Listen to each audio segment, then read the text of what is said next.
Hi everyone, welcome back into the classroom. Today we're going to do, we're going to try to keep it under that 2 hours. So I'm going to move kind of fast on some things. Depends on how much details and everything that we want to be able to, put into the painting. But I promised you the last week, the last one, that we maybe might do this glacier. Now I've always wanted to do this glacier. This is, well, it's not really a copy of the exact glacier. I love up in Alaska, and I love British Columbia and Alaska, and I spent a lot of my youth up there, fishing and flying around on the little de Havilland Beaver plains. That's one of the reasons why I have this painting back up there with the an Alaska inlet and the de Havilland Beaver taking off of the inlet. It's another online class, but I like painting those types of things that are a little bit different every once in a while. Keeps it fun. And painting is supposed to be fun. And so there's up there in the Canine Fjord National Park up in Alaska, there's the Exit Glacier. That's kind of a popular tourist place to go up to. And so I wanted to paint it, but I don't want to copy a photo. So I have a bunch of reference photos. You know me, like I normally do. I have reference photos of different things. And then I drew it up. So all these reference photos I have coming from the basically the right side here. And I decided to come in off the other side here to do something that's a little bit different, to make it, to keep me. I like to change things up. I don't always like to use photos, or even when you're out there plein air. I've read a bunch of the masters, and like I've told you before, the old masters always said, use that plein air situation, use that to inspire you. Don't go into a copy mode. Then your painting has more life and energy. And I truly do believe that. So I changed it all up to keep me from heading into a little bit of copy mode. I put it up here as white. This is the whiteboard. It's a 14 by 18. It's 18 inches this way, 14 inches this way. I decided to do it a little bit bigger. It'll allow me to put some more interest into the glacier itself. So here's the Exit Glacier coming down, and the water here flows on down towards the Resurrection River. And some of you really liked when I did the water, the moving water, in that one painting. So I thought, well, maybe we can make, and this is how I do it, how I put things together. So I follow, here's the photo of the water flowing down in the Resurrection River. There's the Exit Glacier. These are the mountains on either side of it. Of course, we're looking out over here by this other little finger of water here going up this way. Just a little bit different. And the glacier. So I have these here for reference, and I have them put up on my monitor. So I'll be watching my monitor right here when I'm doing that. But I don't want to get into a copy mode, and so I want to paint this one not in the winter. It would all be white. I want to paint this one like in late summer, so there'll be some green on those, when you have you can tell, like this picture right here is late summer, a lot of green going up the hills, the sides of the hills. Here's the fall, a lot of browns, not too much green, and some snow. So you'll see some differences there. This is what I like to do, kind of put it all together and paint this beautiful painting rather than going into a copy mode. It keeps my painting more energized and more fresh. And so coming right in here, since some of you really liked those rocks and stuff I did with some, we might put a little bit of moving water right in here, dropping down over some rocks. And, depending on how much time we have, let's get going on this, because I'd like to maybe do a little bit of that, okay? All right, so I put out my colors here, same ones I've used everywhere. I know this looks like a lot of white. It really isn't, but I know I would put that out and I went, wow, that's a lot of white, but it's not, and I'll probably use all of it. My same colors I've used everywhere throughout the landscape challenge. This is a Hansa yellow, Indian yellow, yellow oxide, naphtha red light, burnt sienna, burnt umber. This is my phthalo blue-green, or green-blue, phthalo green-blue, phthalo blue, ultramarine blue, red, violet, black, and white. And I'm going to be using some of my scrapers here today, for the painting, and a lot of my long handle brushes, my older long handle brushes. I do have a short one that I'm actually going to start out with here right away, because I'm just gonna come in here and start to plow on some heavy duty color. And this is one reason why I have a lot of this white. I'm gonna blow through a lot of it right now in setting up some of this sky that I want here.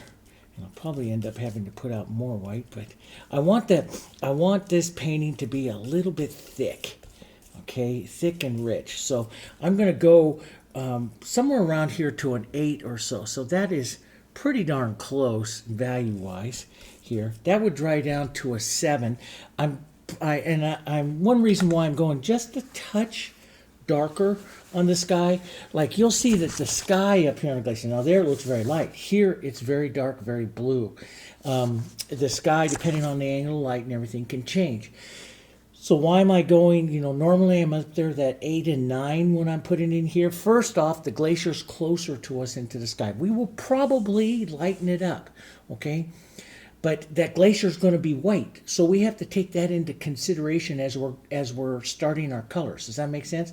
So the bluer we make that sky, the more powerful that glacier becomes in the painting. The lighter we make that sky, the more that glacier sets back into the horizon line. So here you'll see on this particular photo here, it's very light, very overexposed, and the glacier sets back. You don't see it too much. Here's just a little bit darker, couple values darker into the photo. The glacier stands out a little bit more. And of course, the other one I showed you is very dark. So it's kind of like a call you have to make. And I don't know yet. This is what I'm doing. I'm developing it. I don't know yet. So I'm going to stay right around a safe value here. This blue, right around the 7. This will dry darker. We will probably lighten it up. And I'm just going to take a big brush and just plow on this paint here like this, right in here, and let some of the textures and everything go into this sky here. Just get some of these colors into this sky here. Just boom, boom, boom, boom. Get it done here.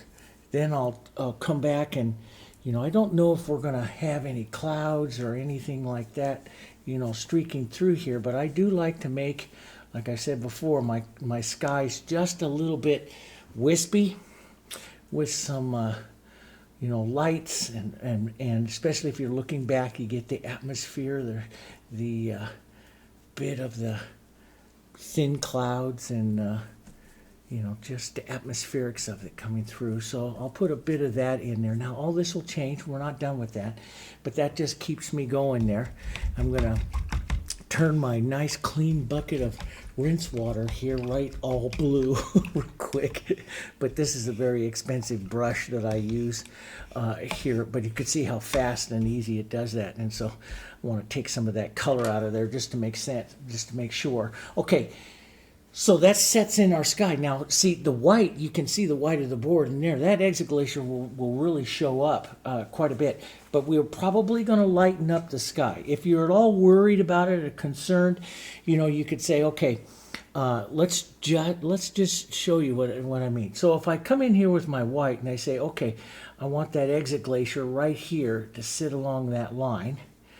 And so I set my sketch up here basically with a V here, okay, and but when you look at that there, see how that pops off. Now I'm not sure I'm going to leave that there, okay, but we'll see. But you can sketch any way you want here.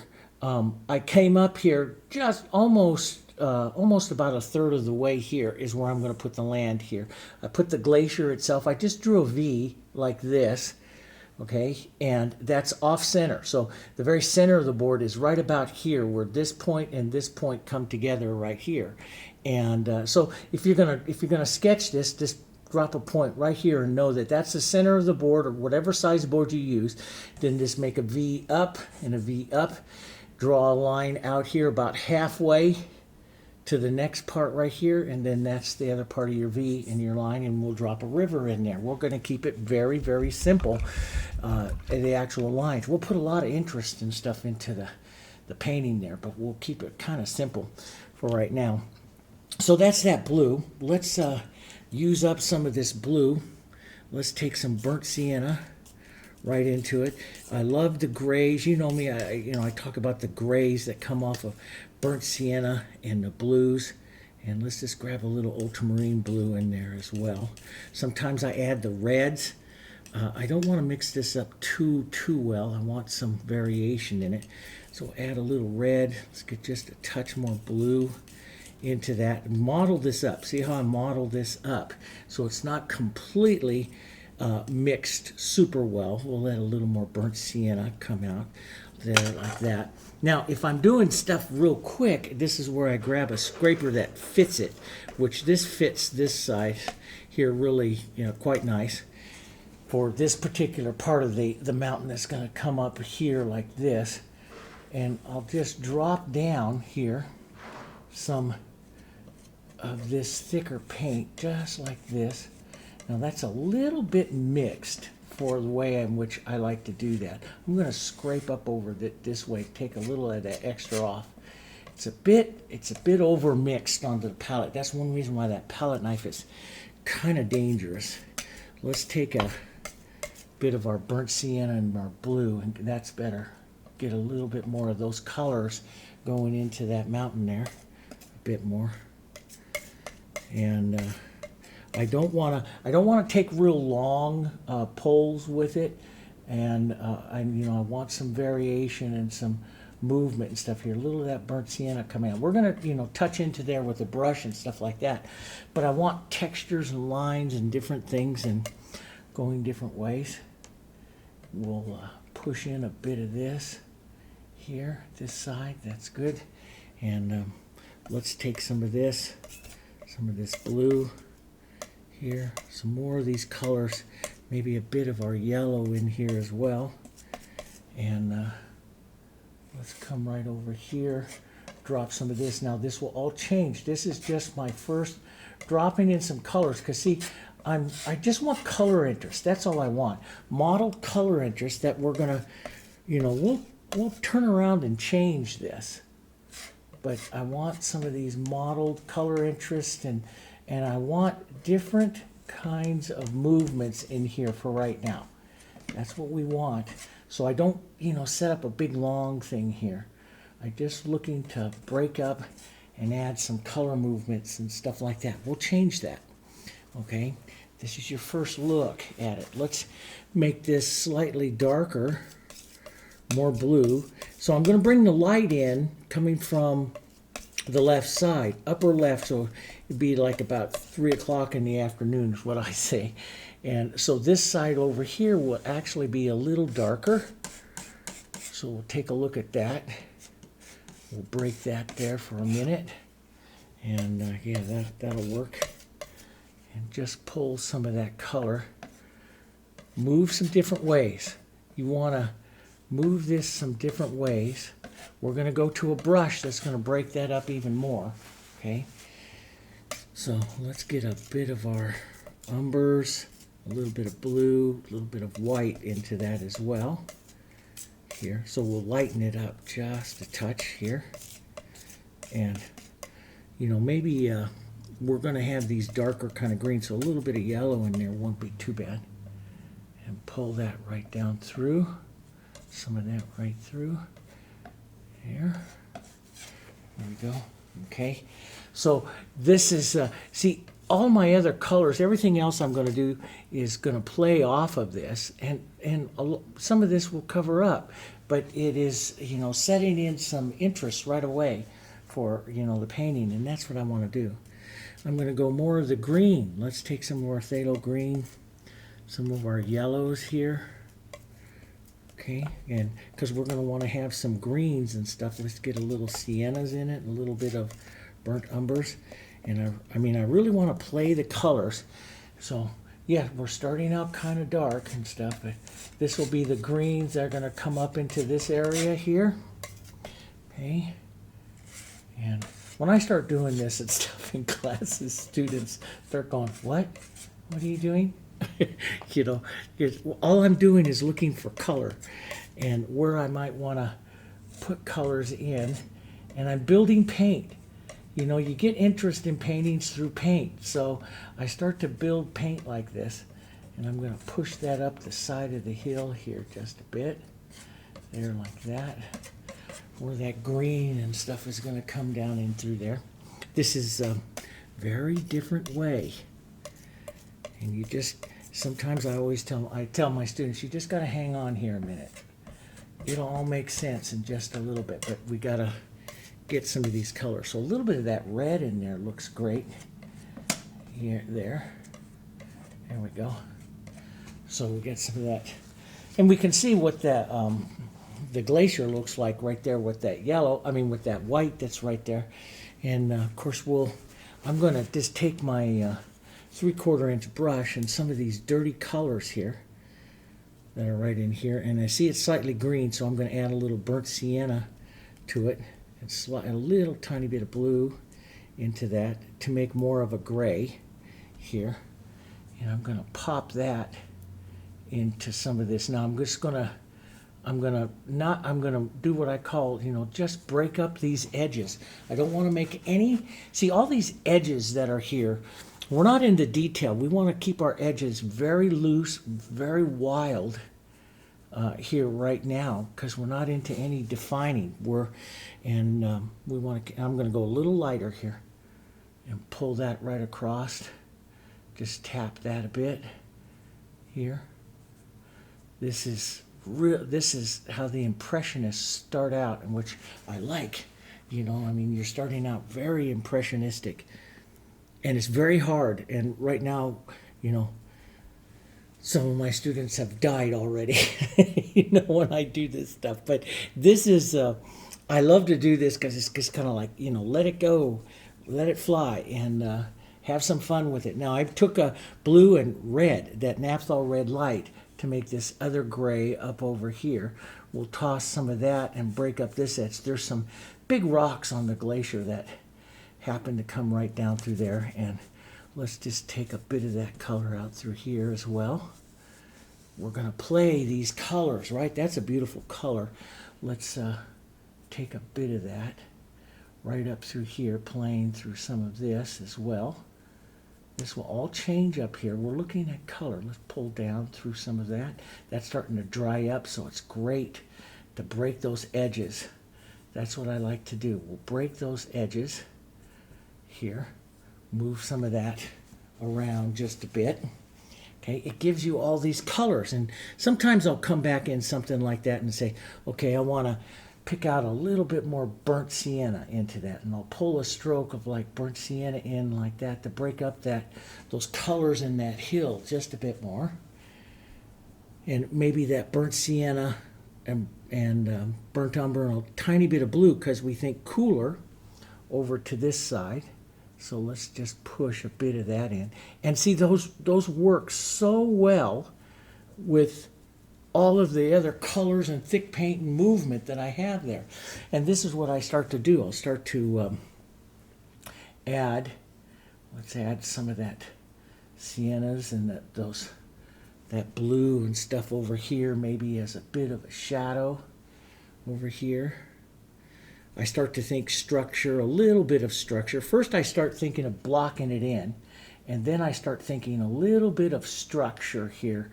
Where like a little ravine or chasm or break in the mountain might be, and so I start to think of some structure, but I keep it really, really loose right now still. I want this. See this modeling of all that color? That at the end of the painting is what's going to make it really interesting, because you can't find the strokes, and it's going to make it look a little bit more natural to the painting. So that's what we want. We don't, I know it's like, oh, I want to take a brush and go in there and work it, and you can, but that's just a different way. And I wanted to show you in this series some of the different ways. This particular way, when I started practicing and learning this way, this was the hardest for me, because it's really hard to lay in colors like this and just look for variation and some movement like that. But let me tell you, after you do it a few times, you're working that in. I'm looking for some of the differences and stuff. Maybe I want to see some of that. We're in the summertime, so maybe I want a bit of the lighter let's get a bit lighter, more sienna into this kind of color and drop some of that. Maybe there's some break in the trees and stuff that will be here onto the hill, because we'll go from a slanted hill. There's a lower slanted hill that you can walk up along by the glacier, and then it goes up a little bit higher, a little bit more steep. But we'll put a few of that color in there. Let's cool that off just a bit and add just a bit of that back up over here. A few touches of that. We might even add some snow up in there. You know, we might get some of that, but I want to get these colors. So see, it's got a lot of beautiful color in it to it right now. And look at how much that sky is dried up. Now you can look back there. You see, you don't see as much color, but you do see a lot of that modeling that's right in there, and that's what I want to see right now. Is that okay? So what I want to come in is I come forward here, is I'm going to take my, and I want to put in, you know, there's just a real rocky field there in the you know, in the lower part of the glacier there as it's coming off. You get some rocks and all that other kind of stuff coming in there. And so that's kind of green, so I'll go a little bit of burnt sienna into this here, right like that. And we'll get ourselves a nice kind of gray. Let's warm that up with a bit of yellow as well. Here, that's this kind of a pretty color that's right there. That, you know, you got to imagine it drying a little darker as well. But so I'm right up here, about a value 7 or so. And I'm going to come right in here and I'm going to establish myself a nice little, a nice vertical here in the painting. Right like this. Break that line a bit here like that. Just a nice vertical. And let's try to remember this time to wipe off our tool, right? Wipe off our tool here, Dave. If you get a bead of paint up on the edge, that just does not work well with that particular part. And I'm just going to break that vertical just a bit here and there. Break that line, but I got a good vertical there, see? And let's widen that out a bit. Maybe a bit more. Change the color. Always constantly change the color. Let's get a bit more. I might even have to add a little bit more of that yellow oxide out. You'll blow through a lot of paint on something like this when you paint this way, but this is really what gives the galleries a lot of really good looks, is painting like this with full body colors and just a lot of rich paint, and it just gives everything just a lot of life. Let's come over here to this side. We'll just push that out just a bit of that going through here. We're going to add that river in there. And let's put just a touch or two of some of these colors. That's the other thing, is get used to doing this. Traveling through, touching some of your other areas. That moves that color, and that's one of the things you want to do. And so a good painter, when you're doing this, will come up here and maybe strike a little bit of that here and there without disrupting too much of the other colors around, and it will harmonize or take the harmony into the painting here. Okay, so it, you know, we'll look for a couple of other areas that will, and I'll follow the calligraphy. You know, I showed you in some of the other ones, the calligraphy of your brush. You know, when you're laying in like this, it's not that important. When we start to lay in the highlights and shadows, that's very important, and we'll be more cautious of it at that time. But you do want to keep your eye on your calligraphy, though. Let's warm that up, lighten that up, warm that up a bit, and get a little different color going in there as well. Here. Like that. Bit of that through. Yeah, that's gotta learn just to let it go here. Move that color through here like that. Work a couple of angled strokes there. That's going to help us say, boom, there's a You know, there's a nice little plain, maybe a grassy little slope on the late summer, nice yellow grassy slope, you know, that picks up a bit of that there and there. Okay. We might put some snow up higher and stuff, so. But see all this beautiful paint and the touching of the colors that you start to get here as that, you know, that works. And so you get a lot of interest there that way with this paint working like that. See, a lot of little touches and movements. That's the other thing. So you get little touches and movements, and you look back from there and you go, yeah, that's not looking too bad. We need to do a bit more of our grays and mountain grays and stuff like that, but that's not too bad. Let's come over here and grab some of our ultramarine blue and a little bit of our phthalo blue and some of our white right down here, and into some of these grays, these greens. You know, glacier water is really a little bit more green, but we do want to reflect some of the sky and stuff in there as well. Let's just drop some of this in real quick. And again, just bang that in there. Work fast, bang it in, because this is just good color movement and stuff. And, you know, I'm making the river here a little bit whiter than what I'm going to have in the thing, but I'm going to override my colors, and I'm going to do things, paint out and take away and stuff. But this just gives you really a casual, painterly look that's just fantastic if you can do it. If you can make yourself casual enough to paint real fast and do it, you know, it just looks wonderful, and not stiff. And it's like, you know, okay, can you find a particular brush mark or something like that in that? No, not really. You know, we might want to put a hint of the blue right over here, especially if it goes in, you know. And I'll do this is I'll take some of that, and sometimes I'll just put that hint of that blue, like that's going to be part of the little bit of the river over there, like that. And, you know, so it goes in very fractured like that. That's the best way. And I might take some other blues and just push them through at different angles like this. See, this is just all good color movement. This is the fantasy part of the painting that's hard to do if you're copying a photo. Does that make sense? But this is going to give a lot more color movement and stuff as I build and build and build. It's a bit different, so the painting is going to have a tremendous amount more life to it than one that I copy that might get a little stiff from time to time, you know, because it has a lot more stuff going on in it and movement going on into it. And this is a very difficult thing to do, to get this kind of thing when you're looking at a reference photo too close.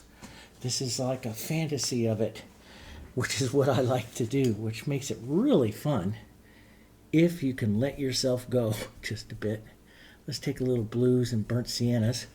Let's establish what will be our shoreline. And remember when I did the shorelines and stuff last time and some of the other things, I always put that dark along that shoreline. And we're going to think maybe a rock or two in there to you know, burble up some water. We wanted to, said we might put that movement of that water in there, right? Here we go. Let's get some of that back in here.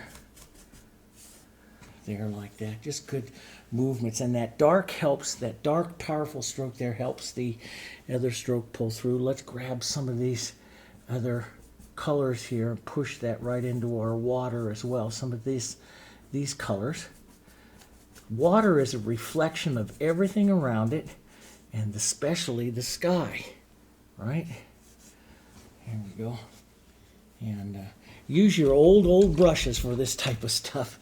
You know, that's the best way. Let's get this, let's get it a little warmer here. A little lighter, a little warmer. We'll do a little more light and dark and warms here. There, we'll push just a bit of that warmth Down in there like that. We'll let some of this is all going to go rocks right in there. And yeah, that'll work. A little bit of light. And I like to fracture these edges. And so sometimes I just take the knife and I'll go around that edge there like that. Grab that through. Break it all up. You want all of this lost and loose and different types of edges and stuff going on in there. Let's get now dark colors come forward. So sun's coming from the left side, so I'm going to take a real dark blue, kind of a gray, and establish a real dark set of rocks right here. That's going to help us pull forward again, right there like that. That's going to help us in the painting come forward again. Now, it's all going to change. You got to hang with me for just a bit, okay? We've got to look for colors, tones, darks, contrast, movement. This is what I like. That kind of movement that goes in there.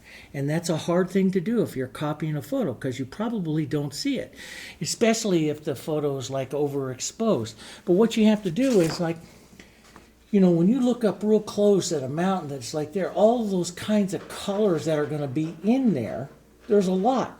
There's a lot going on. And there's a lot of different ways to do it for artists to put all those together. But, you know, there's a lot of different ways to, you know, move these colors together and shapes and stuff like that. And artists do them all different kinds of ways. We're doing this very impressionistic, which is super fun if you can let yourself go to do it. It's just, you know, it's just some paint in the board, like I always say. You know, let yourself go and try some things, have some fun. Let's get some more of that burnt sienna tone, like right up here, like the edge. Nice warm little edge. That'll be of the water, maybe right there. That'll come forward there. Let's put some of that burnt sienna dark, a little bit of this light right out over here. Close off that edge there just a bit. There, send that down there. Okay, so what I want to do is create this pathway back up there through the glacier there. Now shadow we want, you know, more over here to the this side over here. So we want lighter over there. So let's go over there for a second. We have some light yellows here, which would be the light color that's up over here onto the glacier onto this side. Now don't use exactly the same strokes as you did last time, and we'll push a little bit of movement there into that glacier here. Okay, we'll drop that down. A little bit of that light, tap a little bit of that around. Let these fracturing little edges happen into there, because that's gonna, you know, that's gonna create the interest and the little spark and stuff there of that edge of that glacier here. We'll pick up a little bit more white right here. Let's just grab, now this is my number 6, I think, yeah, Fusion Flat, and I'm just gonna lay some paint down here, pulling down just a bit, a little bit of direction. You know, the glacier itself has all these ridges in it and rocks and stuff going on and everything in it, and so we're just gonna simulate a little bit of that. Okay, let's grab a bit of this cooler that's over here, and it's just blue and burnt sienna and stuff. If it's dried up on you, it's just blue and burnt sienna. We'll mix that with just a bit of that other, get some other colors in there, drop some of that in here. Let some of these fractured edges happen. Let those fractured edges happen, because that's what makes it look the best when you step back.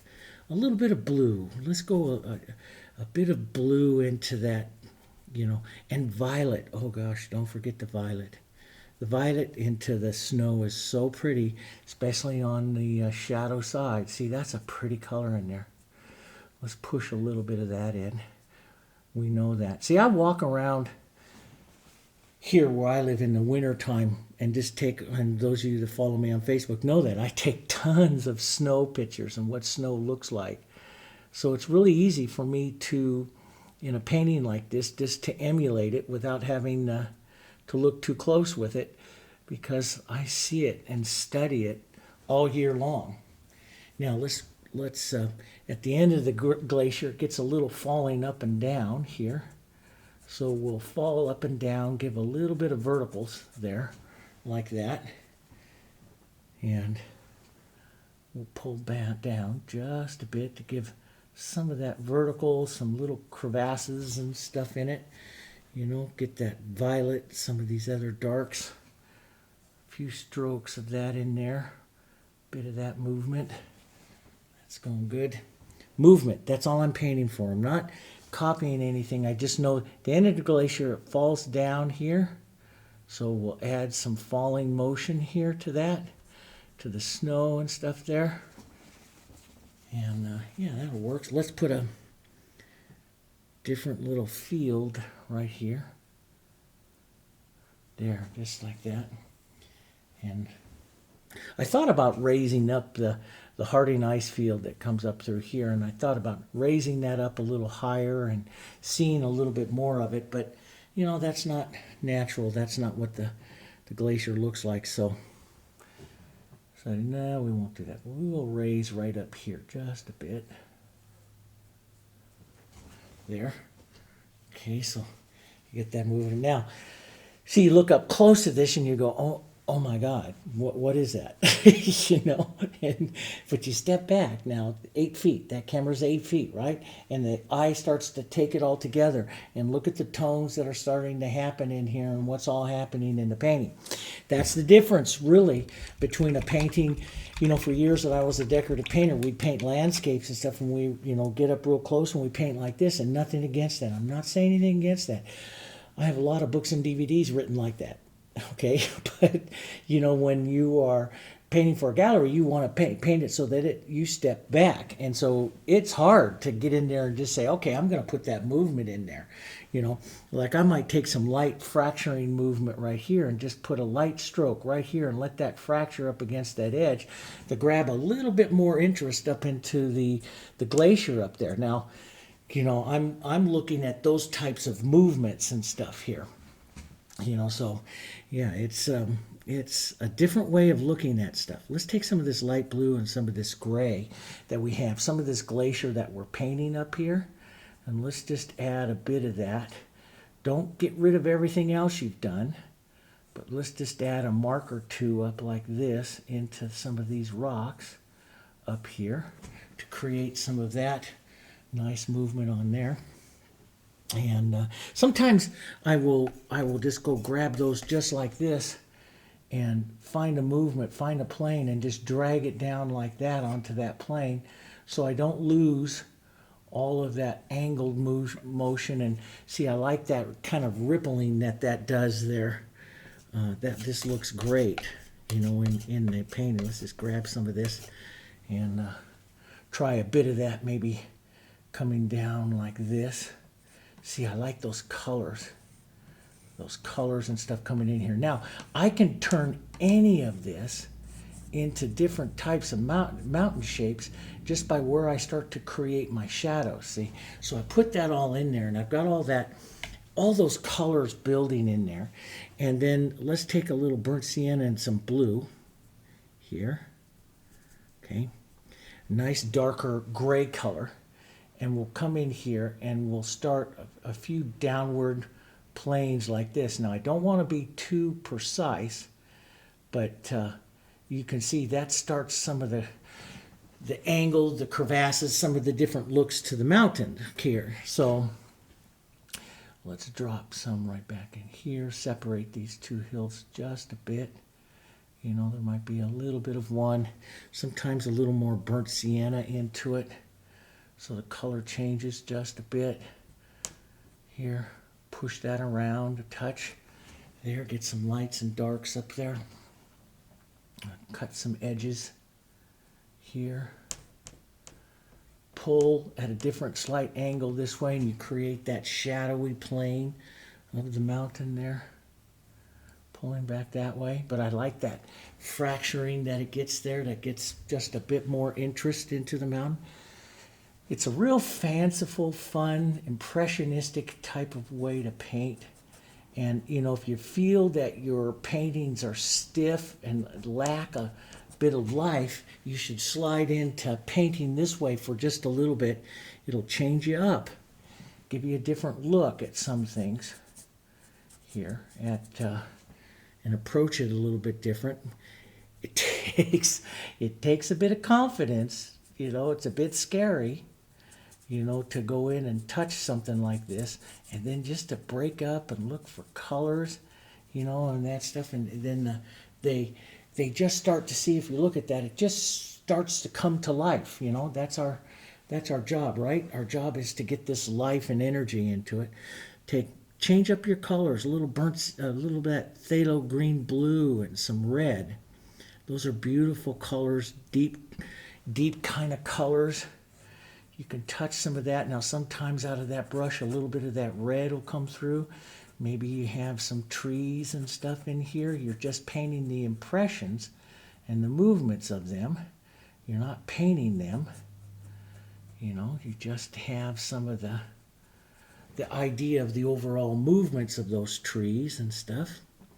Change it around, add a little yellow to that so that green changes there. Grab some of that around. Maybe some of that's up over here. Very, very different. And certainly different from when I painted my first Bill Alexander landscape when I was 17 and got hooked. And it's very different from what that, except for like dragging the knife and stuff. He's the one that introduced me to that so many years ago. So, yeah, it's just fun. I'm going to have to get out some more yellow. I just kind of blew right through that. A lot more than I thought. Let's just add a bit of this yellow oxide back in there. So I look for a plane and I paint the plane and I let it override the others and kind of break up a bit and, you know, let some of that all just happen in there, and it hopefully works. You know, it just, if you let your colors always fracture off, and what I mean by that is you see it just breaks right off. That's what you want. You want to take a strike and just let it, you know, and that's why I like these fusions. I like to use them real light. Sometimes I just grab that, like I've showed you before, grab it on that edge and do that and let those play off like that, and man, it looks not so bad. Now I'm going to see if I need to get some more yellow here. Yeah, get some more yellow out. Some more of my yellow oxide. Let's grab some of that, and we'll push some of that right down in here. Maybe there's stuff right down here. What is it? We don't know. It's just color. That's what we're looking for, is the color. And if you do it right, like Monet and all of them said, is that the viewer's going to see if you don't give it too much, if you give it a little bit of shape, suggestive shape, but not too much shape, then they'll pick it out and they'll see it a little bit more, what it is, and it'll work. And vary the color up a bit, get some of those other tones in there, like that. So a little bit of the suggestive shape, and then not too much more out of that. I'm going to go up here to the top. Now this is starting to dry up. I'm just going to add a little water to that, but I want to keep the paint kind of thick. So this paint has stayed wet here for what? We're 40 minutes into the painting. This paint has stayed wet mostly because that I have it on my palette so thick. That's why it stayed wet more than anything else. I'm going to put a little red into this blue gray, that just a bit more. Let's grab a few more planes of that gray here, and I'm going to lighten up just a bit more. You know, I don't even know why I'm kind of glancing at my monitor right there, because, you know, it's inspiring, but it's nothing like what I'm, you know, I'm not painting anything. I'm just looking for breaks and mountains and, you know, how much ridges and lines and stuff there is. I'm not copying anything, but that is definitely not like the photos that I have here. But man, I like the way it's going there. So a bit of that there, and all those colors is just nice. You could turn some of that into snow if you want. You know, I'm just going to touch into a bit of that. Let's go back over to some gray and just, this is the kind of stuff, you know, usually when you're going out plein air, I'll do, you know, real quick bang on the colors like you saw. And then this kind of work that I do is back into the studio to finish up a painting, or I'll start a painting like this, just let's put it that way. I'll start a painting like this several times, and then I go into finishing this. Like I told you in that one painting, you know, start it with a broom, finish it with a needle. It's, you know, that's what the Alla creed was, you know, start it up, you know, big brush, as big a brush as possible, and stay with that, and then start to, as you start to refine it, start to step that brush down in size, and step your focusing your movements and your colors and everything that you're doing, start stepping those down in size as well. And yeah, we can put a few little fractured lines in for other little bits of the mountain and stuff like that. So there's all kinds of stuff that you can do, but you can see that. And over here, we cool it all off. So let's go over towards our blues, put a little bit of different gray in some of that. Take some of this gray, cool it all off over here with some of that blue. Put a few other different little planes in there. And before you go judging any of this, what you got to do is get some of that river on and stuff. So you see that. But I could have a bit, let me go back to my 3/4 here, a bit more darks, blues and darks. Right, golly, I don't like it when it was sitting in water and it absorbed the water, and I don't like that. It makes the paint too loose. I want to keep the paint full, life, and energy right now, so that, you know, it adds, every stroke that I do, every stroke that I put on, every mark that I put on adds a certain amount of energy and life to it. That's what you want, you know, coming out of it. So, and you can soften all of that off. If something here on the Glacier is bothering you, but before you go soften everything off, always step back, right? Always step back and look at it right back there. You go, okay, that's you know, I'll look at the monitor there. That's not too bad. You know, it's not as bad as I was imagining it there. So it's not so, you know, it mixes it. It's let me grab a little bit bigger up here, like a little bit bigger, older, stiff brush here.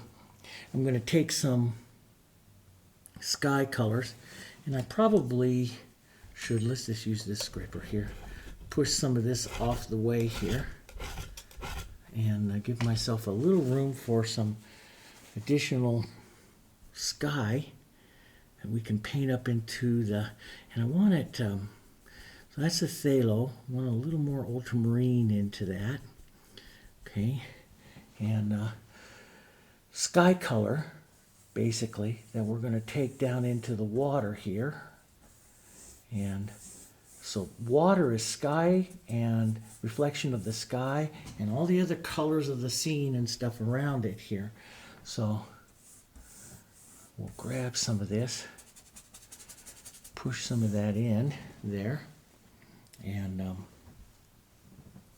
going to thin it just a bit. We've got to create its pathway here, going to the back of that scene back there. And a little darker, a little different tone back there. Let's just grab some of that, fracture that. This is a different way than doing landscapes than I showed you earlier. This is a very fun way. This is an impossible, really kind of an impossible way to teach. I mean, I can paint these things, but boy, how to, you know, how to get somebody to, you know, because mostly when you're teaching, you know, students like to follow right along with you, And, you know, I'm changing up, constantly changing up. And so it's hard. So here I'm just taking some of this light. And so I paint, you know, just like everything, I paint that rivery area there just a little bit too big. I'll break this up so it gets smaller going into the back there, into the field. Paint it too big. Fracture that all up with some more light. Here, some more light, a little bit more yellow, different tone. Let's just grab that. Grab some of that right along here and push some of that in. Use different edges of the brush. Sometimes I'm flat, sometimes I'm chisel. Pushing that, fracturing the edges there. I don't like to blend. Let's add a bit of blues and burnt siennas here and create a bit of some like rocks.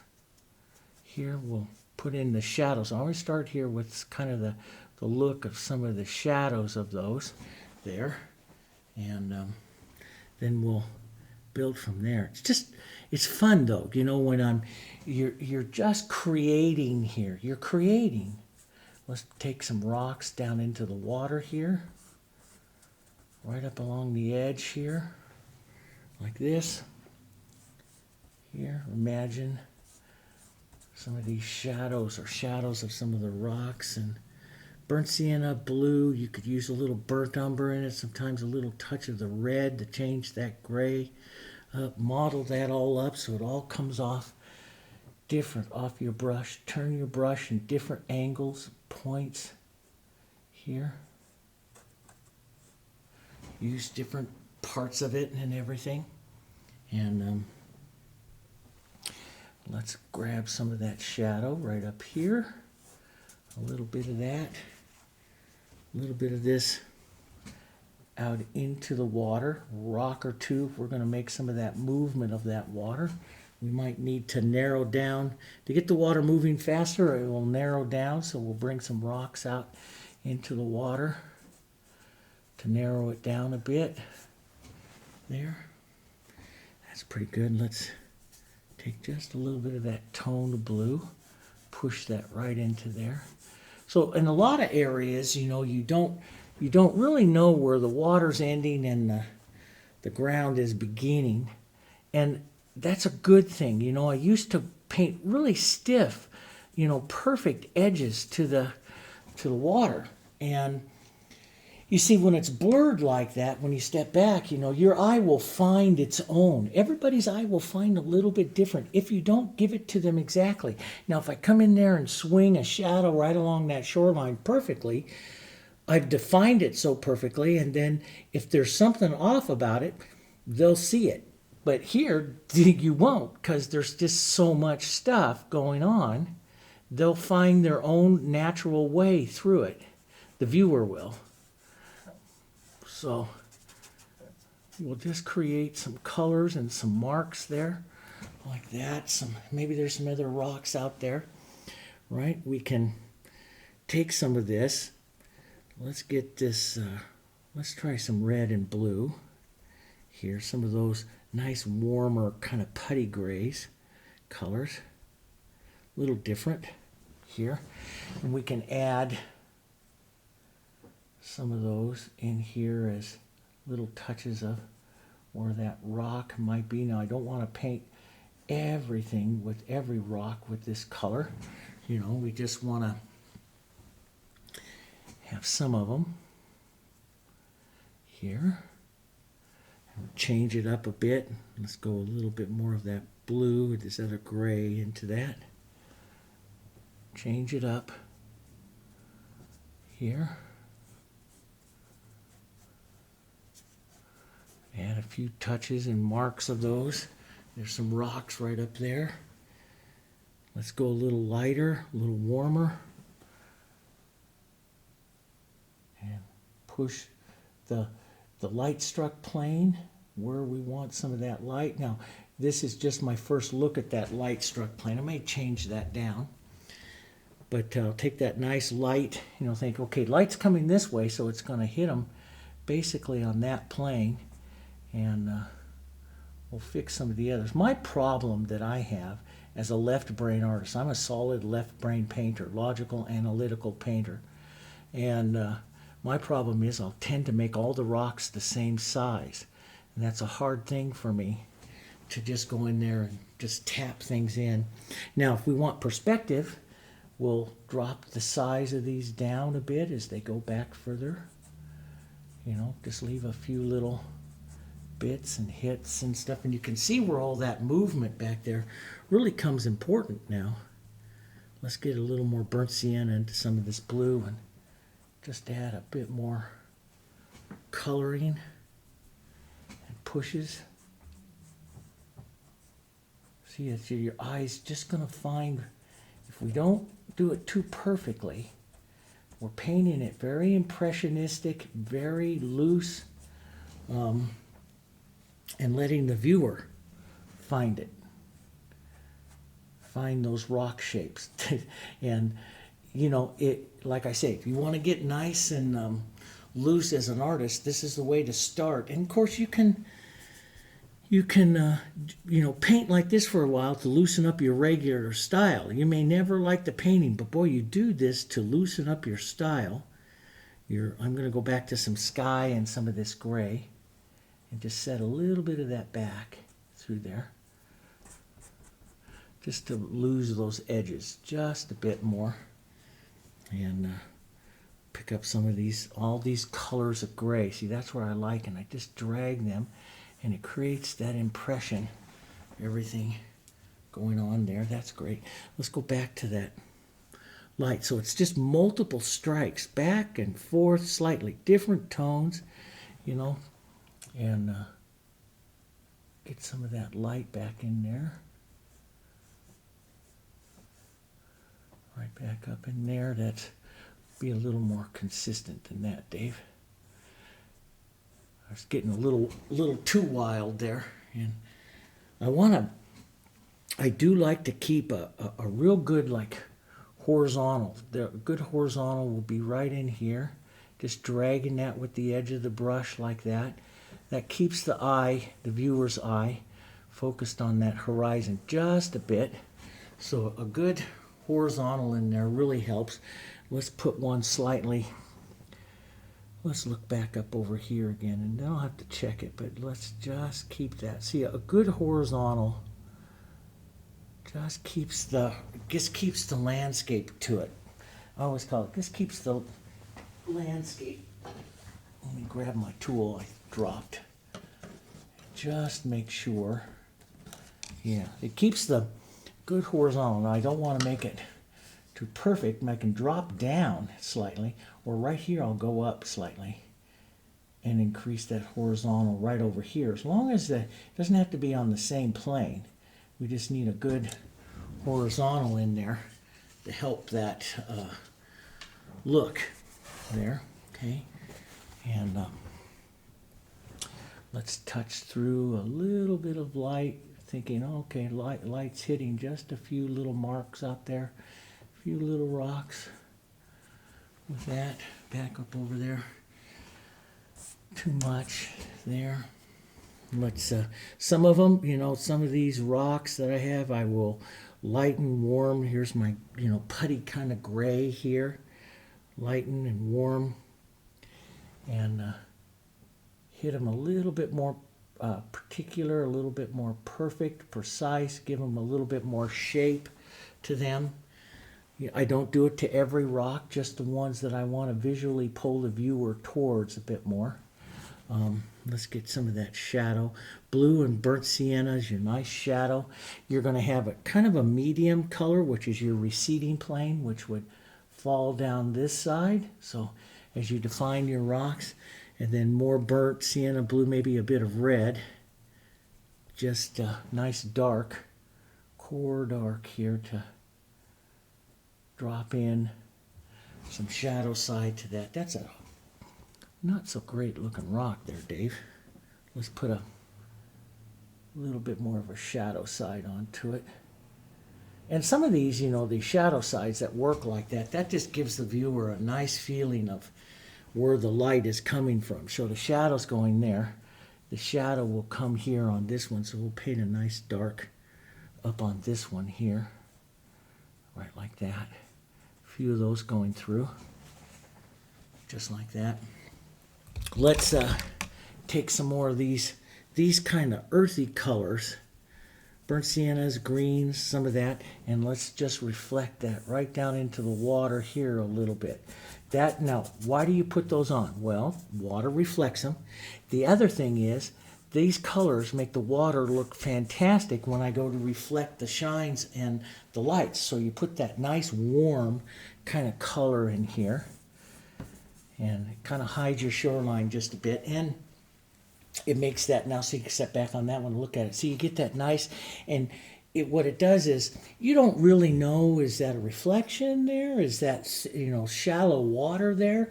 But it allows us to come in with, for me, to come in with a real light, my light blue, my light reflective blue, and before we go do that movement there, and just set a little bit of that, that's a little, not quite blue enough, so I'm just gonna, that's just a little light gray, not quite blue enough. I need some more blue in it.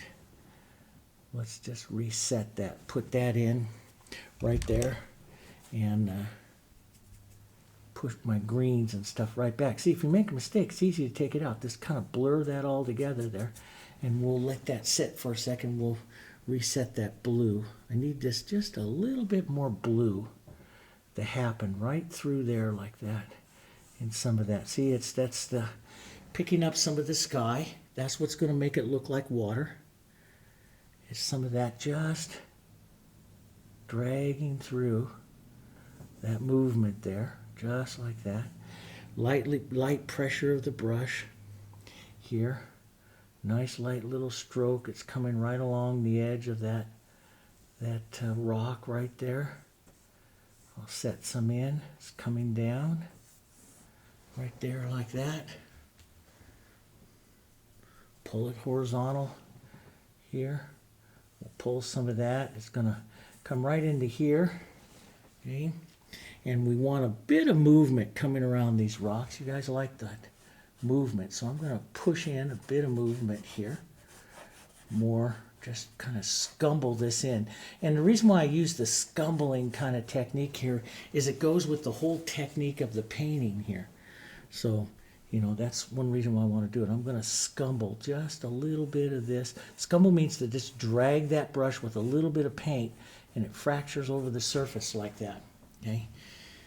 I'll pick up some more white. We'll model that in here. Let's drop in a little bit more. And you know me from painting the water, I always say paint too much, because then you're going to take it out, right? Put some of that in. We'll get some of that nice movement there. There like that. And then we'll come in and we'll take some of that out. Let's put a bit of let that dry up for just a second. And we'll put a bit of that hitting right along the edge of this rock and that rock right there. Again, too much, right? Too much. And step back and look at that. Yeah, okay. Not too bad. We might want to have a bit more of a water movement coming right through. Maybe, yeah, that's a good idea. Let's pull some, so we pull some right through here, coming through that little bit. We'll make a break in the rock right there. And maybe over to this side, a little more blue. We'll pull some through, coming between this rock and that one right there. That looks kind of cool. Then we'll take some of our blue. When I first started doing this stuff, and I'll be very honest with you, when I first started doing this stuff, I would fight it, and I would take it off, and I'd do it again, and it was like not looking right. And, it honestly takes several paintings of you doing that to let that, or at least for me, being a left-brain painter, to let that, it has to be perfect bit go. Let it go. And I found that my students and my friends and my wife, when my wife is my greatest critic, when she says, wow, that looks so real, and I'm like, really? I had to let all of that. it had to be perfect to go, because she's seeing it for the first time and it's just like going, man, that looks like water. Yeah, it's going to not look like it to you for a long time, but to other people it will. And so I put on the light, and then remember, I start to take some of it out. I'm going to drag, let's grab some of that blue sky color and start to take some of that out. We'll do it in a couple layers here. I'll start to take some of that out here and there through, but we'll let some of that come. Just sit there like that, just drag over it. That's why I love the acrylic. See, it's dry, it's not blending. I just drag over it and reduce the visual part of it, and you step back and you go, wow, that looks pretty nice. I'll take just a bit of that light now, and I'm just going to drag the edge here, and it's going to kind of create a water edge line right there. And I'm just going to let what happens happens and not play with it. I'll let the viewer decide what it is exactly there. Let's go to our phthalo blue, maybe a touch of that violet. I haven't used too much violet. Touch of that violet, nice cool color here, and pull in some deeper shadow marks into that water there. Don't blend it, just let it sit, override and sit in there. See, it does its job here. Sometimes when I want those colors to really slide, I have a little cap of extender here, so I'll just touch into a bit of the extender. That makes the colors on here slippery, and then that makes them slide just a little easier across the board here. And I can feather that out just a bit. But see, I'll follow that movement. Let's follow that movement there. Right there like that. Coming back through. And yeah, so we'll follow some of that in there. Some of that right down in there. A touch or two of that right in here onto the shadow side right there. That's kind of pretty. You know, just we're an hour into the painting and we've set up a lot of the tones and everything, and then it'd be like going through here, refining and adding more colors and tones, you know, to the water and everything. Like even up in this area here where I have a lot of dark, I'll go through and push in a little bit of burnt sienna. Burnt sienna will, since I have a lot of blue into the painting, burnt sienna would be a good foil for the blue as a nice contrast to touch into some of this, you know, and I start to look at that kind of stuff. But so I'm just letting that just dry for just a second, and I'm going to come back. We'll take some more of our blue and our white. I'm just going to model this all up here onto the brush, but I'm going to leave some parts of it white here. See if I can grab some paint. Model that all up onto the brush here.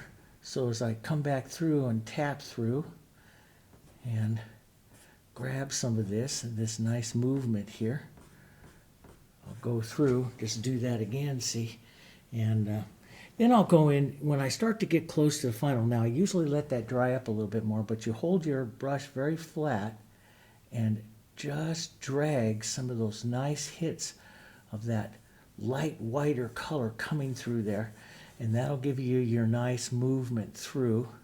Maybe sometimes a little push of that light right through like that, just kind of comes through. The beautiful thing about painting it fanciful like this, as opposed to, yeah, I put on too much there, so I'll just paint it out. But the beautiful part about painting it more fanciful like this, instead of the, let's even paint it out with violet. Fanciful is that you don't try to copy, and so you just kind of, you know, and all of this, look at what that does to that water there. It just adds so much more depth and a little bit of interest there. Like that creates almost like another little riffle there we can play off of right there. Just drag some other color through right there by this rock. Just go boom. Rocks are going to create that movement, right? So we'll add a bit of that movement right in there by that rock, right? Just boom, there'll be a little bit there. Right after that. And what I'm doing right now takes a tremendous amount of confidence just to put it on. I have confidence because A, I've done this a lot, okay? And not for that many years. I've been painting like this for about 3 years. But I do it a lot. I do a lot of paintings. Just like I put out this palette here. After I get this one done, I'm going to go over, I'm going to work on a consignment piece. And that's all it is, guys, is how much do you paint? It's not, I don't have talent or I can't do that. It's not that at all.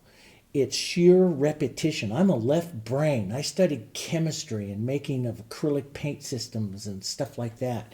You know, I never took an artistic class. It is something that I follow rules and values and intensities and techniques. That's why I'm always talking techniques. Anybody can do it, but it takes practice to learn how to do that. And it also takes practice to give yourself the confidence to let go. Then just do that. See, that's all dry, and I'm just dragging some dry color right over that. Let's just put a little bit of edge of that right out here. Now, we don't want to go too light back there because of why? It'll create too much interest. But see, you see it starting to come forward there, and we're starting to create a look of a river. And it really looks like a river to you because I don't give you a photo that we're copying this time. Does that make sense? You don't have anything that you're relating mine against. So what you're doing is you're seeing it for the very first time. Exactly what one of your customers or in the gallery or your family member walking in and going, wow, they're seeing it for the very first time. They don't see a photo, they don't see anything to relate it to. And they'll see, if you don't do too much, they'll see exactly what they want to see. If we follow what Monet says and everything, we follow what the masters say. I'm going to push in just a little bit more light, burbling in there, a little bit more of that movement as that's coming right in there. Over to that movement of that river there. Let's just drop a line down here and create that powerful movement there, like that. It's fun, and anybody can do it, and you can, and you know, it's you just have to have a positive attitude and realize it's going to take a bit of practice. Of course it does. Everything does. But you can do it. We can do it. And we can have a lot of fun. You know, I love looking at my landscapes now, comparing them to ones I did just even 5 years ago to see the growth and the difference of what I do. So here I just scratch that surface there like that, see? And the more of a horizontal, more of a power line here, we call these movement lines. The more I move the brush like that, the more the water moves. We know up and down calms the water. So if I want to calm the water, I'll pull a few more strokes up and down. So to play this water, let's take some of this. I'll just add a little water right to this area on my glass palette. See how it reconstitutes back up? And let's add a little bit of my burnt sienna and a bit of that yellow to that. And to play that, we'll go up and down just a bit like this, and that'll calm that water back here and play against the movement that's coming. So we'll play, and I like that in a river scene. So you can see how that calms that down, the up and down, and then the movement lines this way. So you can see the movement starting to pick up as you go in here. So let's get just a little lighter, warmer, a little bit of that blue right in here. I probably need to go to a smaller, if you start to work details, you need to go to a smaller brush. But put some of these lights on here, onto these rocks with the smaller mark here, model the brush, some yellows, blues, just get a nice light gray. I love the reds in there, but you don't want to make everyone exactly the same, right? A little burnt sienna over here on this one. Maybe this one's a little heavier in burnt sienna. And we'll hit that again. Hit that one again. Touch that one there. Get some different looks to those rocks. Smaller. Let's go smaller, lighter little touches. You know, I have a tendency to make just big rocks sometimes, and I have to kind of always remind myself, yeah, there's small ones in there too, so you need to do that. And then just grab any kind of lower grain, just touch them a bit to set them back down. You don't need to do all of the three planes, the light, the receding, and the shadow plane. because you have that on the big one. And the viewer, if you just have a nice model color like we worked in the beginning, the viewer's going to see it. They're going to find those shadowy planes in there. They will. So we'll push those in just a bit. They're really kind of fun to paint here. Let's add, and you can do this with the knife. You can, I'll do sometimes these with the knife to make them a little different. Add some lights back out there. Here, let's get a little bit more of this light, a little more warmer yellow to play against that blue right there. Let's get more of a light struck plane here. That will help us pull away from the glacier just a bit. And that's what I look for. It's all color theory. I love teaching color theory and using color to pull the viewer's eyes. The color theory that teaches you what color to do what and where and why. It's all movement here. There like that. Okay. And I can see there's probably some of that glacier. I've been working on getting some of this movement. There's probably some of that glacier there that I'm going to need to probably calm down just a bit. But I can see some of that now. That sky's nice and light. We might calm down that glacier there a bit. And then here like that. And let's just take some of that light blue, add a bit of a stroke right back through there so they see it coming through just a bit. See there, it probably is just a touch too light. As you change your angle of reflection, it is a light blue that goes back through there because we're changing the angle that we're looking at the water, and it would start to get lighter. So you see that going back there just a bit. I like that. Let's put just a bit of a mark of that right in there and see maybe even a little lighter yet. Do that nice Louis Astonite thing that he does in his landscapes, or he did in his landscapes. He was a beautiful painter. Studied him for years, and I told you in some of the others, went over to Normandy, France, and painted in the same area, looking at the same Seine River and the same thing that he did, trying to understand his way. Beautiful, beautiful painter. And he is just an amazing. And his father was a painter too. I'm going to take some of those blues right up into and see all of this will just create, look at the beautiful interest now that you can get in this glacier here, like that. So we get those beautiful colors. Let's go back. So some of those blues and some of those warm colors we had here, we'll take those back here. And then we'll push a little bit more into this glacier right there. But not as much movement, just a bit softer. So we see some of those colors and everything going in there. And we'll get some of those nice verticals in there, pulling down so that motion goes right there. Maybe even take some of this right on the edge of the brush and just kind of chunk it up there, because it's falling down. And you might just get a little chunky stuff right down there that just falls down, and it looks that way. You control, like I can pull the viewer down just a little more light, pull him down just a bit, and then kind of fall it down. I control what that looks like it's the edge, kind of falling down there, so, and you control that. It's yours, So up through here, now I have all of that. I'm going to start lightening up certain areas of the composition here. I'm going to go a little more contrast into some of this. And see, I love it now that it's dried. And see, I just scumble over like this with that fusion. Drag that ferrule right on the edge.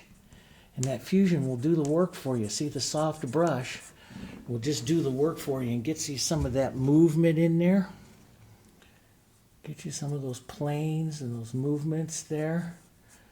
You know, we wanted to hit a few more of those just a bit. And let's grab some of that with some blues, create some burnt siennas, nice warmer gray kind of colors up here, slightly different color burnt siennas and that. And let's push some of that right into this mountain here as well. So the colors just don't go from the warm right into the cool. They're kind of evolving back, and that's a color theory thing.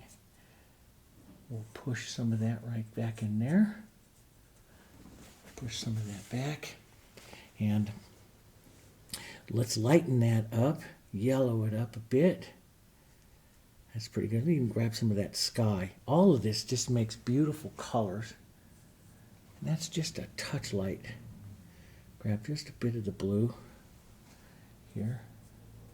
And remember, one thing that you have to remember is this will dry down as well. So, you know, you put it on. If it looks just a touch too light, you're good. You're good, because it's going to dry down. There. Just building up this rocky face. It can get looking at that one there, it can get a little lighter as it goes right towards the glacier there. Now as you take some of that light away, you're going to reduce the contrast of the glacier, so that's a decision that you have to make here. But some of this light gray, like right here, and this is the light struck plane that you're seeing right out here, and we hit that edge of that hill there. And you can go back in, you know, like I say, after you do that, you can pick up a little blue and a little burnt sienna, nice little, you know, set up a few little angled receding planes or something like that there. That was not a good stroke of too much blue right there, Dave. We'll take some of that out, leave a bit of it. It's never really a mistake. I always say it's never really a mistake. It's an opportunity for improvement, right?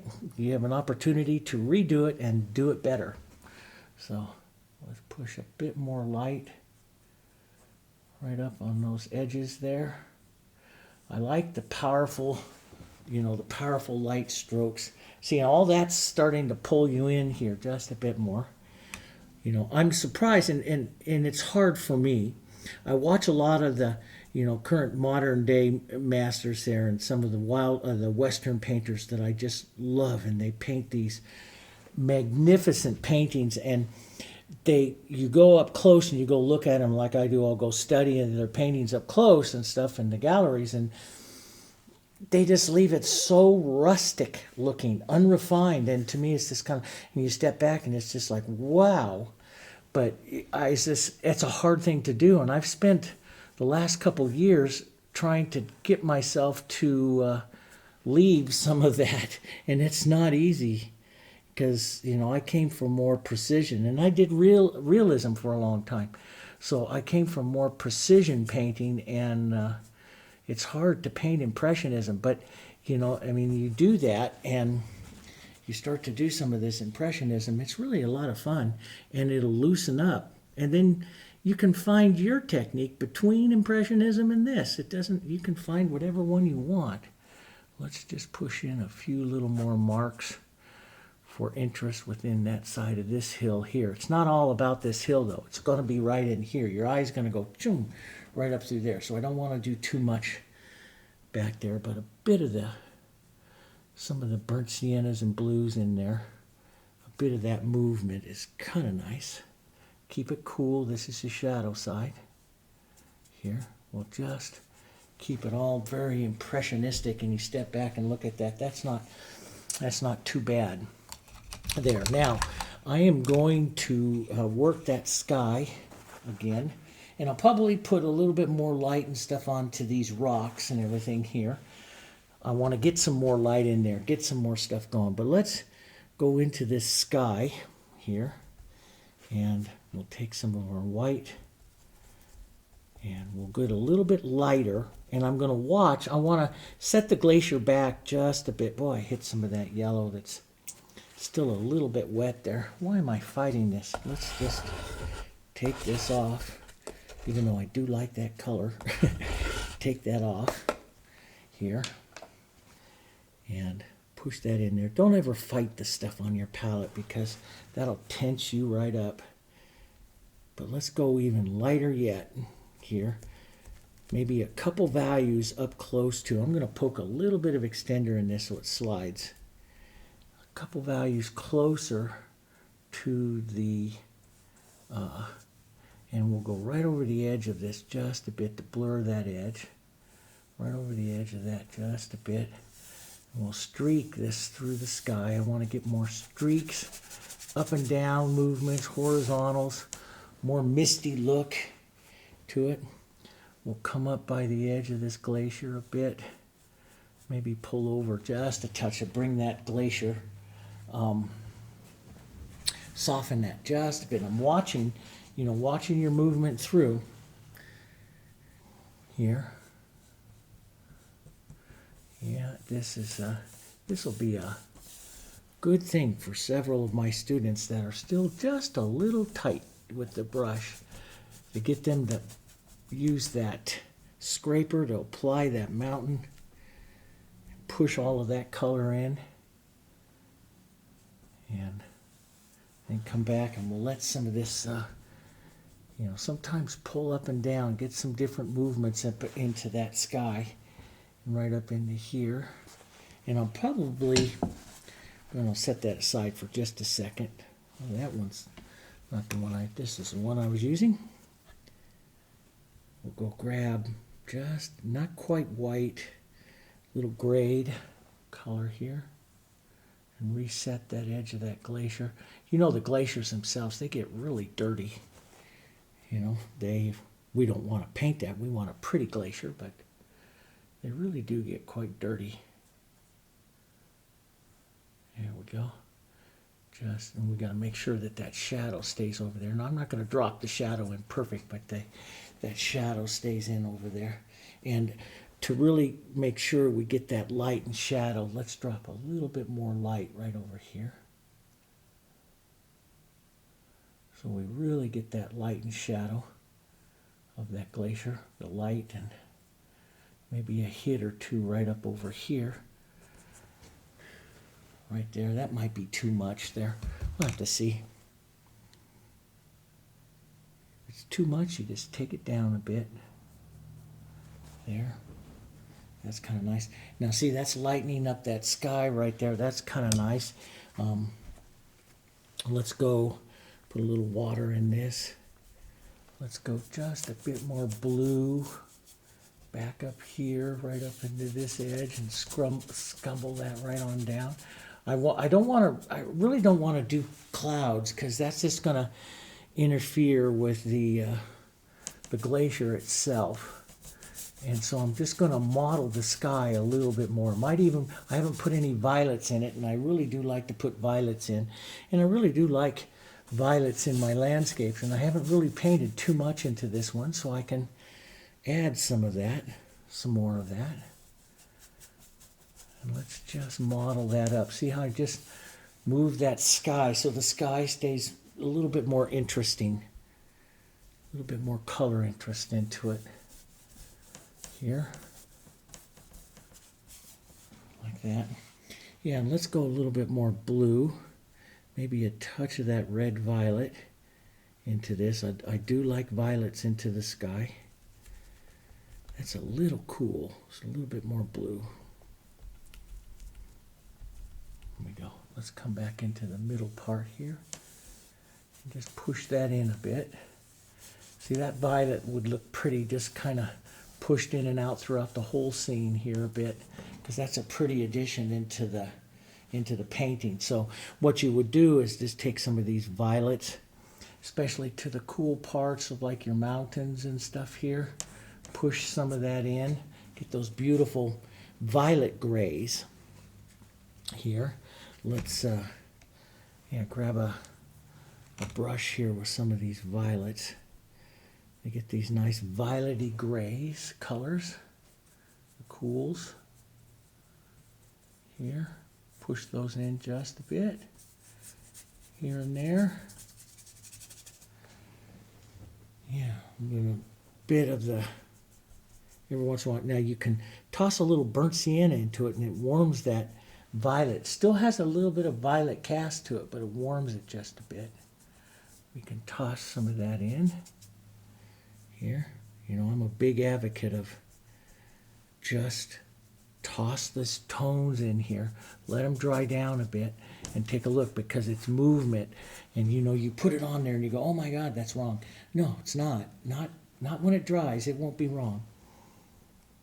You know, just, and you get that nice hit of movement, and you see that's a beautiful burnt sienna violet light gray there, picking up right there on the back side of that mountain there. And you know, you could put a little snow. We were talking about that. We could put a little snow, you know, back up onto some of these. Would be kind of nice. A bit of it here, a bit of it maybe dragging down. That violet just makes beautiful. We saw that on the Mount Hood and stuff. That violet just makes beautiful shadow snow here. Pick up just a bit of that. Doom, just a few little drops of that.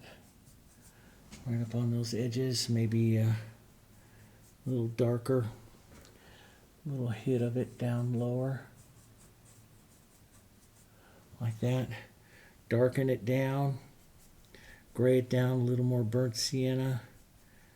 But slightly onto the violet. And it can come back up over here. There's a little bit there. Kind of a fun, quick here. Now I will probably refine, and I like everything about, oh, that violet would be nice on your rocks. Little touches of that. Just adds more to it. I'll probably here, let's even grab some of this violet. Let's go violet and yellow. So right there, violet and yellow is going to gray, and it'll come off of the brush really nice as we add some of those lights right in here, pulling our eye off of that. We want to pull our eye away from that exit glacier there. So we want to get some of those colors here that pull the eye forward, these lighter colors, and playing that warm and cool, the violet, maybe an edge like this, and you see that pulls your eye just a bit farther forward here, right in there like that. So if you put that edge, if I leave it, if I'm brave enough, which I'm going to do it, I swear this, and I see that looks pretty good there. I'm going to leave it. You're into the point here now where you start looking for these edges, the lost and found edges. So if you can leave it and not blend it out and smooth it out, leave these edges, you'll start pulling the viewer's eye away from that glacier.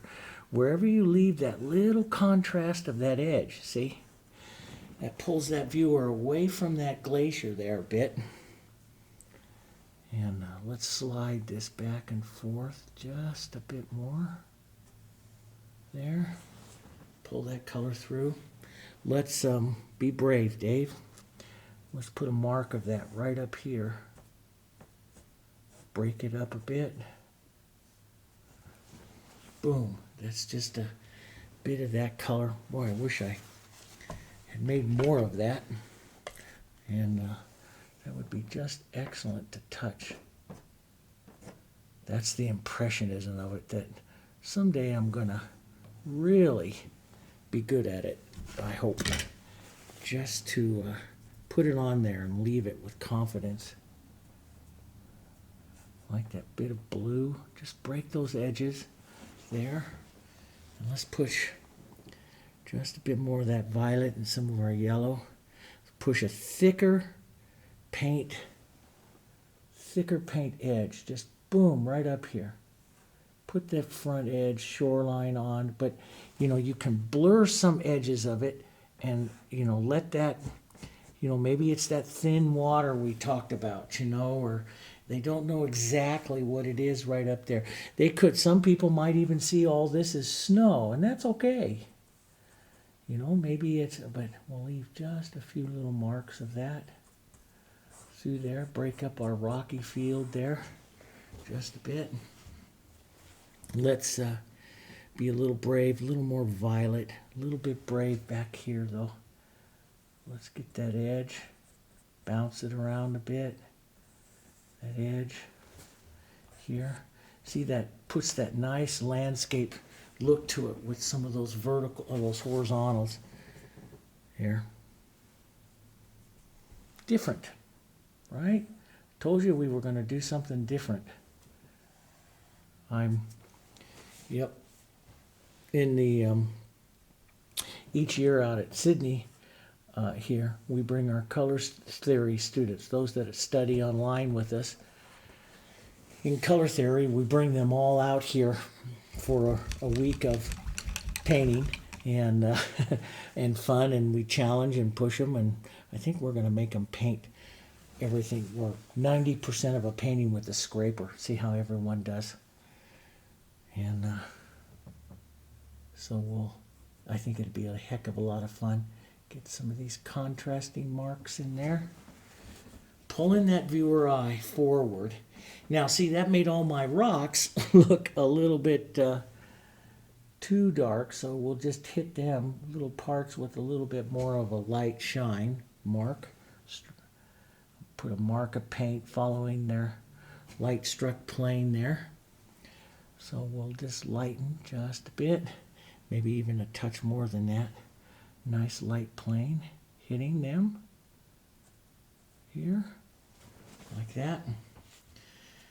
And I'll leave some of these just gray over here, some of these nice grayed rocks, maybe a little bit more blue or so here, little hits. You can put in the little marks and little hits, and people will view those and see that all as little rocks. They'll pick it all up. It may not, if you go in there and paint perfect rocks, you make your painting stiffer. That took me the longest time to understand. I thought, oh, if I go in there and paint, more specific rocks, it's going to look beautiful. No, it's actually the reverse. You start to stiffen up your painting, and that's what the great Impressionists said. Now, there's a lot of Impressionism I don't care for that is like way out there. But there's a lot of that I do agree with. The look of a painting there, like that. I think maybe one bit of light, kind of violet, warm gray stroke right down the front of the glacier here before it heads down into that shadow. Nice movement stroke down. It's kind of a neat thing, almost giving it two movement planes down. Here would be kind of nice. So yeah, so there you go. And I said, look at it with that one right there. I might put a little bit darker up here into the sky and stuff. But for an hour and a half, that's not too bad. You can take a painting. It's like I say with these paintings. I painted it up a little bigger so it had a little bit more impact for you. And I probably would do some more stuff in here. That gets down into the details of it. Let me show you. As I go to, like if I'm doing the big painting, and I told you about the seascape and stuff, and I'll have to show you some of my other big paintings.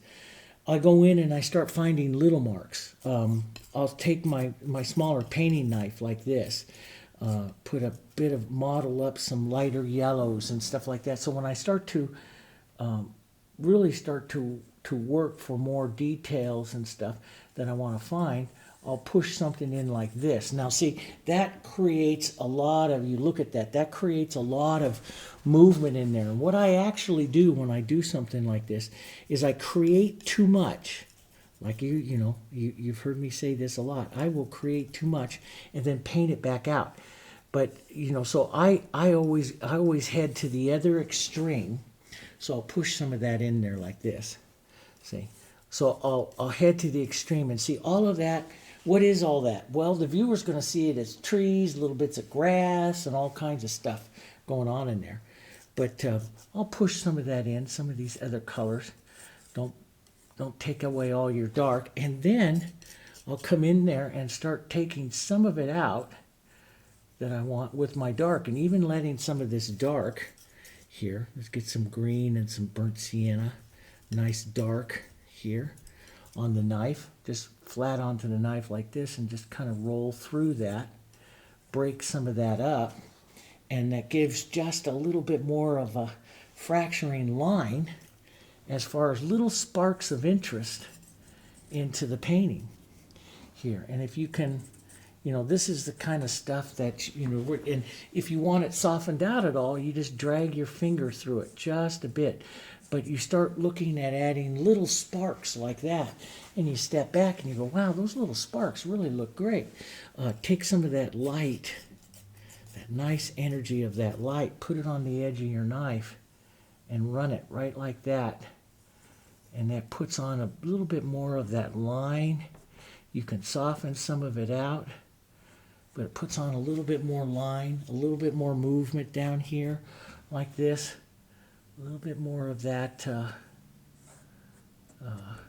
nice, horizontal of the landscape here. Nice little edge here. Push and touch.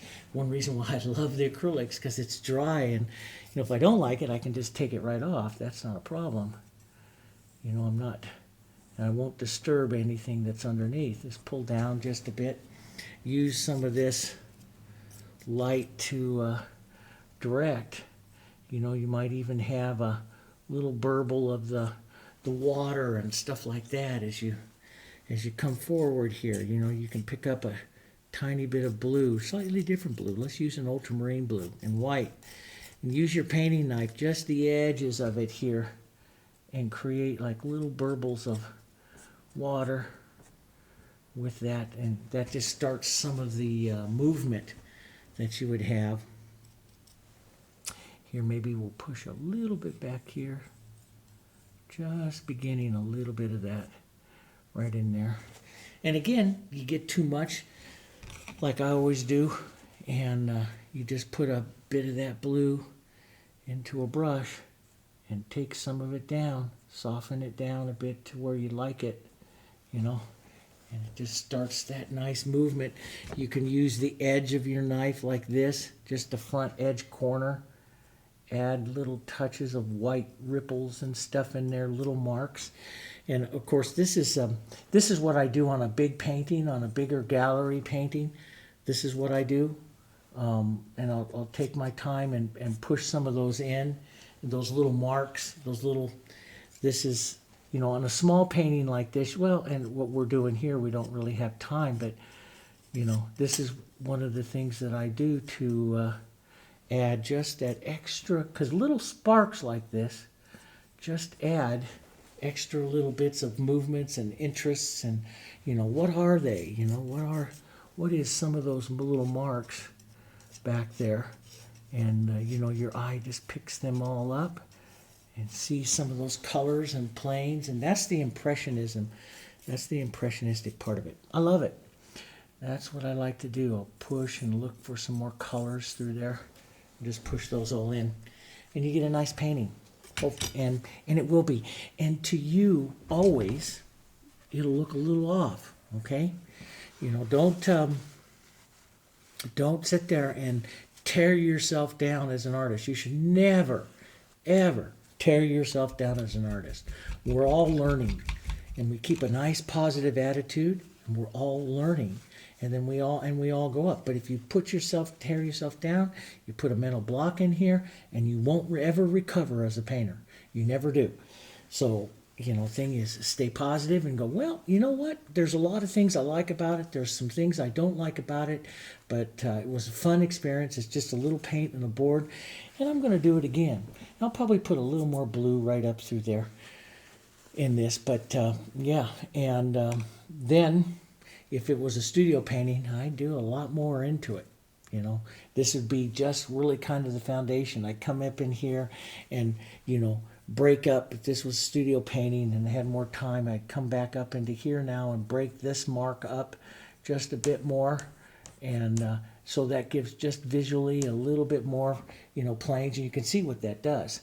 So I'll look for long planes and break them up and, get more paint too. Okay, all right. But that gives you an idea. It's kind of fun. It's a little scary. I know some of you probably thought I had lost my mind when I first started laying on thick color like that, right? I know some of you did. You probably thought I lost my mind. But laying it on like that immediately starts your whole impression of, oh, wow, this is really rough and casual. And then you start bringing it all together. And we could put more white movement right up there. I probably will. But anyway, you'll see the final photo of it as well. Okay? Thanks for joining me. Hope you enjoy it. Give it a try. Take a big old scraper, put it on. Have some fun with it. That's the most important part. Have some fun. It is fun. Scrape it on there. Look at it. Rocks just have 3 planes. Get your 3 planes in there. Get all kinds of color everywhere in there. And your grays. Grays come from all kinds of stuff. And have some fun. All right? And if you do us a favor, hit the like button if you like it. And drop a comment, drop a question, drop a comment in there. More comments we get, the more distribution and stuff our video goes out there, and the more we'll film. Okay, that's just our, you like it, take just a second and hit that for us, and then and we'll keep going for you. All right, okay, I'll see you guys on the next one.